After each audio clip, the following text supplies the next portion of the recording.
As a bystander, if you're going to get involved, you got to get involved all the way, and you got to get involved with speed, surprise, and violence. Hi everyone, this is John with today's active self-protection lesson.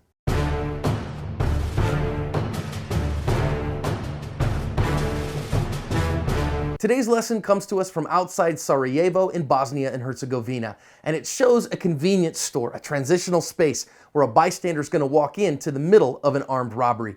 Teaches us about seizing your opportunity, about situational awareness in transitional spaces, and about if you're going to intervene, you got to do so with everything you have and take the fight to the bad guys. As this armed robbery begins, we see the guy on the right has a gun in his hand, and I've sped it up a little bit just for time's sake. And they pull a gun on this shop owner. We're here in some kind of a convenience store in Sarajevo, and you know it's a transitional space. And now what I really want to pay attention to is this guy here with the glasses on his head, who's just walked into this armed robbery. He just kind of got ambushed by walking in the store, and now he can't get out because they've got the door blocked, and he's just kind of standing there like, oh no, what am I gonna do? But they've forgotten about him because he's not any kind of threat to them. And so he decides that he's going to go Hong Kong Phooey, and he chops the gun out of the guy's hand and pushes him out the door. And now it's not a gunfight, it's a hand fight. And so then the guys push him out, and this one's over. The good guys win. I want to go back and learn some lessons on this one here from the time that our good guy, from our Victor, comes in the room. And he comes into this transitional space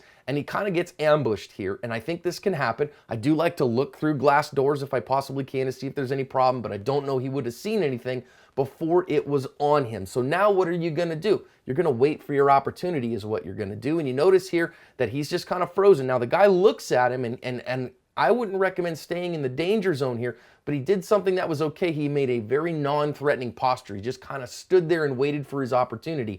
And his opportunity comes here now as these guys are not looking at him. This is the 5Ds in action because you notice there that it's deflected already. He has dominant position, distracted the guy because he's looking away. Now he absolutely disarms him definitively, and now he's going to disable him by pushing him out there and having a hand fight with him. So we do see the 5Ds here. He's disarmed him effectively. You can see the gun on the floor, and now he's pushed him out. I think this guy did a fantastic job of doing everything that he needed to do, waiting for his opportunity, using effective technique, disarming the bad guy, and covering his asp.